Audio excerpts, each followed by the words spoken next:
También nos ayudan mucho en asesoramiento, sobre todo al empezar, en buscarnos ayudas para poder iniciar nuestra actividad de negocio. He encontrado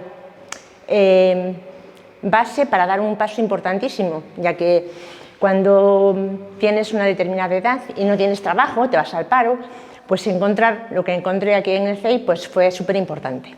También quería destacar un poco la seguridad que te puede dar estar en un entorno para saber si estás haciendo las cosas bien o mal, porque hombre, lo que siempre he opinado al respecto es que cuando quieres emprender en algo lo que necesitas es comprar tiempo. Necesitamos saber hacer las cosas. Eso es también cuestión, valga la redundancia, de tiempo.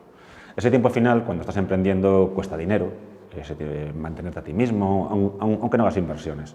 Entonces, cuanto más aceleres, para eso están las aceleradoras de empresas, cuanto más aceleres ese proceso, no en tiempo, sino en conocimiento, menos posibilidades tienes de que tu proyecto fracase.